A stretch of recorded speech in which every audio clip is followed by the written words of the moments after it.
Cheers, everyone. Everyone, welcome back to the David Mossad Show.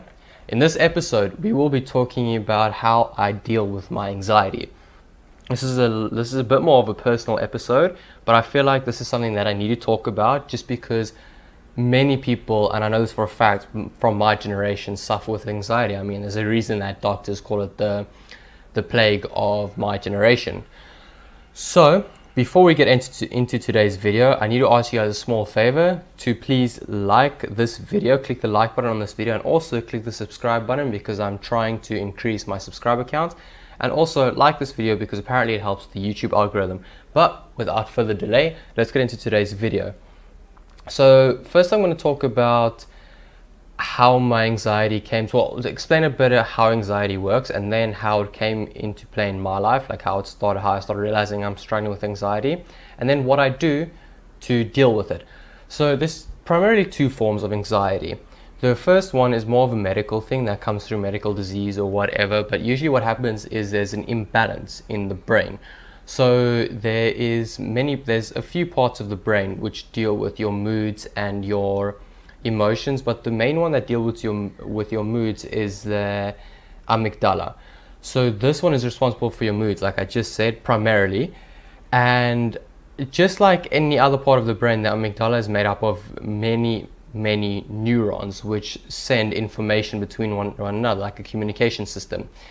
And when these neurons aren't functioning properly due to a chemical imbalance within them, it can start messing around with your moods, which can cause anxiety and later on depression, a very bad form of depression.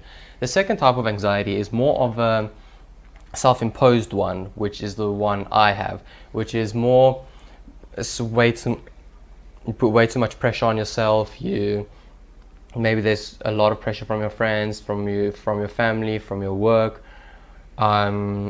You set goals way too high for a too short amount of time, and you didn't achieve them, or you're procrastinating, or many such things. Procrastination is actually a symptom of anxiety, funny enough.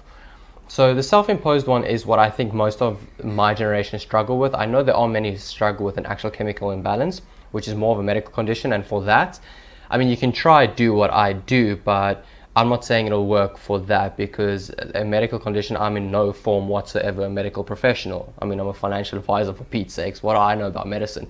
But for the self-imposed one, you can try do what I did because personally, it helped me a lot. It still helps me a lot, and I think these are also proven methods that can help everyone. So now that I've explained just briefly what anxiety is, let me get into how it started with me. So last year I started noticing things like I started procrastinating more. I started like feeling a lot more pressure on my shoulder, weight on my shoulders and things like that. But I didn't really pay too much thought on it. Like I just kept putting pressure on myself and keep doing more, like imposing more things, taking on more things while I was procrastinating more and more and more and watching more YouTube and etc. But the one place where it actually got very bad was what happened was 1 week I developed a chest pain. So I let it go for a few days, just ignoring it.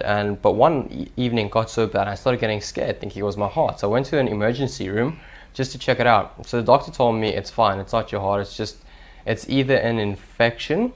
So it was also a bit of an infection, but also muscle strains. You should probably go see your physio. So I went to go see my physio, and yes, it was a muscular problem. What had happened was previously, whether it was years down the line or recently, what happened was I developed muscle strain, and that if you just carry on working out on it without realizing, you can actually cause an imbalance in your muscular system. So my whole upper body has like an imbalance in the muscular system. So what is happening, like for instance, when you bench press, what is supposed to happen in a bench press, you're using your chest, which is the primary muscle, and you're using a bit of, for the secondary muscles is the tricep and a bit of the deltoid. What was happening here, for example, when I would bench press, is my deltoid became the primary muscle because it almost as if this side moved forward like that and moved up like that. So the deltoid became the primary muscle in the bench press, and the lats and the teres major and the trapezius. The teres major is this one over here, lats is this, and the trapezius is this. They became the secondary muscles to the bench press, which completely screwed up the system.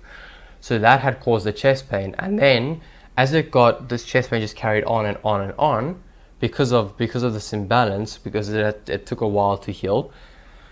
Every time it happened, I started getting panic attacks. Now what happens, anxiety attacks. What happens in an anxiety attack, it's very close to a heart attack, because some people get a rapid heart rate, some people start sweating, some people start struggling to breathe. So what happened with me is I started, well, the chest pains were just there, and I started struggling to breathe. So and then you think, especially if you're a young, healthy person, and something out of the ordinary like that happens, you start stressing and thinking, okay, this is it, this is the end of me. So that's almost how the anxiety came to play. So now what I do to deal with anxiety, and this is the main what do you call it, this is the main part of the video, the whole reason why I'm making this video is to try, maybe you guys can try it and see if it helps, if any of you suffer with anxiety. So what I started doing is I started implementing daily habits into my life that I absolutely have to stick to, or at least give my best to stick to. Because remember, there's no trying, there's only doing. Try, there's no such thing. So the first thing was to get 7 to 8 hours of sleep instead of 4 to 5, which is stupid. Why would you sleep so little? It just makes no sense. It's literally committing slow suicide by sleeping that little. So I started sleeping from minimum 7 hours, but I prefer to get 8 hours on the weekends, usually like Friday nights, it's more. And also not to get to bed too late. So I've managed to keep it to around 12 when I get to bed, but I would ideally want to go to bed around 10 so that I can start the day early, because now unfortunately I do start the day at around 8, which is very late. So the first thing is sleeping. The next thing is reading/learning. And sorry I'm looking down at the computer. I want to try to keep this video under 10 minutes, but also I'm paraphrasing just a little bit. So the next thing is reading and learning. So every time you have a spare time, or more accurately, when you're waking up and you're eating breakfast, while you're eating the breakfast, I think that's a perfect time to read. When you're on the toilet, that's a perfect time to read. And also the few hours before you go to sleep, that's the best time to read, because you put your body in a relaxed state, which when you're in a relaxed state, you can sleep better, and the more better you sleep, the more serotonin can be released into your body, which is almost like a healing chemical. So that's also another reason, which I didn't mention, why you shouldn't sleep little, because when you sleep little and sleep past a certain time at night, that serotonin becomes very minimal, and your body actually starts getting sick if it doesn't get enough sleep, because there's not enough serotonin being produced, which can only be produced at night. So, and also it's very good for your brain to read, whether you're young or old, because when you're young, your brain is like a very new computer which is still learning, which is learning through machine learning, for example. So every bit of information is being processed in the brain and being stored when you're young, up until about age 25 to 30, and then the learning process almost stops, and it's almost like as if your brain starts declining. And then it's good to carry on reading and learning, because you can actually improve your brain's longevity by learning and just consuming more information for the rest of your life. That's one of the most healthiest things you can do. So that's number 2, is reading. So number 3, breathing and meditation. Okay. So meditation, I'm sure everyone knows why that is good, because it's just putting yourself to a peace of mind. So there's many forms of meditation. You can go sit on a rock on a beach. You can pray. You can actually read. Is almost like a form of meditation, but not exactly, because your brain is still using a lot of focus. And breathing, but not only breathing where you breathe normally, which most people breathe through their lungs, right? Like use their lungs. You should actually breathe more towards the stomach side, like contract and like inhale and exhale through your stomach, like so that you can feel your stomach moving, because what that does is that increases the oxygen flow, and which increases the blood flow, so it means more blood and more oxygen to the brain, which opens the brain, so you can literally improve your brain power, which which helps with the anxiety because that's getting less. Okay, so number 3 is breathing and meditation. Number 4, I think one of the most important things, exercise and working out. So I try to do between 2 to 3 hours of exercise a day, whether it's running, swimming, surfing, climbing, or calisthenics. So I do about 3 to 4 times a week, twice a day workout, and the rest of the time once a week, and I always have one day off, which is Saturday. So yeah, you should always, morning or afternoon, doesn't matter, as long as you're doing at least 1 hour of exercise every single day. I'm not talking about just going for a little stroll. I'm just talking about maybe light running, quick walking, and things that go up from there, and not just weightlifting, because that doesn't help with your heart and doesn't help with breathing. That just makes you big and plumpy, and yeah, too big. You need to do things that keep you active. So yes, number 4 is exercise and working out. Number 5, healthy diet. I mean, come on, people. There are so many benefits to healthy diet. Eating healthy is good for the heart, good for the liver, good for the lungs, good for every part of your body. It's nutritious. I mean, this is a whole video itself to why people should eat healthy, have a healthy diet.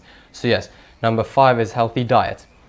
Number 6, I think this is actually the most important one. Everyone should find a hobby that is almost like a go-to hobby. So when the pressure just gets too much, this hobby is like an escape. So for me, that's surfing. Every time I hit the board and start paddling out to the ocean, to where I'm waiting for the waves, just sitting on my board, and while I'm catching the wave, everything just goes away, and it's just me and the ocean. That's it. It's the most bliss and incredible feeling on the planet. Especially when you ride that perfect wave, it's just nothing but you and the wave just going. So yeah, for me, sorry for that bit of a story time / chanting over there. I just got a little bit too personal there about what's my hobby. But yes, everyone should find a getaway hobby. And the last thing, but certainly not least, sunlight, people. Sunlight. Like at least that's why I say, like, why go every day to the gym to work out? Because you're not getting sunlight. There's so many benefits of sunlight. I mean, I pretty much work out in the sunlight every single day. The only time I'm not doing that is when I'm climbing indoors. The rest of the time, all my exercise and activities are outside. It is so healthy to be outside because your body gets more vitamin B, which is also brain food. So that also helps with the anxiety because it keeps the chemical levels stable, and it keeps the body active and more open to want to do more, which one of the biggest problems with anxiety is it wants to almost keep you back and hold you down and keep you in the comfort zone. So that's why sunlight, getting out, is so healthy. So yeah guys, just to recap the 7 things. Number 1 is enough sleep. Very, very important. Learning / reading. You guys actually have to read. And don't give me that crap that you don't have time to read. I mean, the Fortune 500 CEOs read up to 52 to 100 books a year. That's 1 to 2 books a week. I mean, people, come on. Stop watching Netflix and read. Number 3, breathing and meditation. Number 4, exercise / working out. Number 5, a healthy diet. Number 6, a go-to hobby. And number 7, sunlight. So yeah guys, I hope you guys enjoyed that little bit of, like, it's almost like a story time, but also not, because I genuinely hope this advice can help everyone who is struggling with anxiety. So I do hope you guys enjoyed this. And yeah guys, if you guys haven't already, remember to like and subscribe to this video. I really enjoy making these videos, so I want to keep making it. I want to see that effort from you guys as well, so that I can see you guys are also enjoying it. And I know one of my videos got comments disabled. I hope that this video won't, so if not, then comment down below what you guys would like to see, if you found this helpful or whatnot. So yeah guys, once again, hope you guys enjoyed this video. Let's carry on going out there, let's carry on pushing hard, let's carry on achieving our goals, achieving our dreams. And lastly,